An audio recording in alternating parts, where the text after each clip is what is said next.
சிவகங்கையில் தேசிய ஜனநாயக கூட்டணியின் சார்பில் போட்டியிடும் காரைக்குடி, திருப்பத்தூர், சிவகங்கை, மானாமதுரை சட்டமன்ற வேட்பாளர்களை ஆதரித்து அதிமுக பொதுச் செயலாளரும் எதிர்க்கட்சித் தலைவருமான எடப்பாடி பழனிசாமி நேற்று பரப்புரை மேற்கொண்டார். காளைகள் முட்டி படுகாயம் அடைந்து உயிரிழந்தவர்களுக்கு தலா 10 லட்சம் நிவாரணம் எனவும் அறிவித்தார். எடப்பாடி பழனிசாமி சங்கியாக மாறிவிட்டதாக ஸ்டாலின் பேசியதற்கு காங்கிரஸ், திமுக கூட்டணி பிரச்சினைக்காக கனிமொழி டெல்லி சென்று சந்தித்தார். அப்போது கனிமொழி சங்கியா என கேள்வி எழுப்பினார்.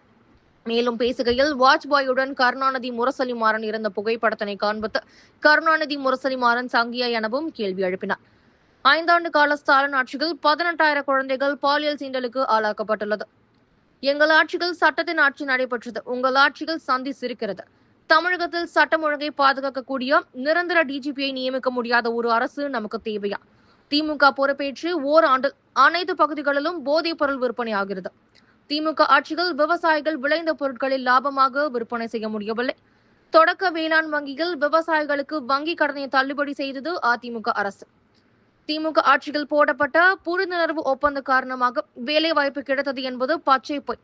ஊடகங்கள், பத்திரிகைகள் உண்மையை வெளியிட்டால் ஸ்டாலின் டெபாசிட் கூட வாங்க மாட்டார் என்றார். மேலும் வீட்டுக்கு 100% வரி, ஆண்டுக்கு 6% வரி உயர்வு, குப்பைக்கு வரி போட்ட அரசு திமுக.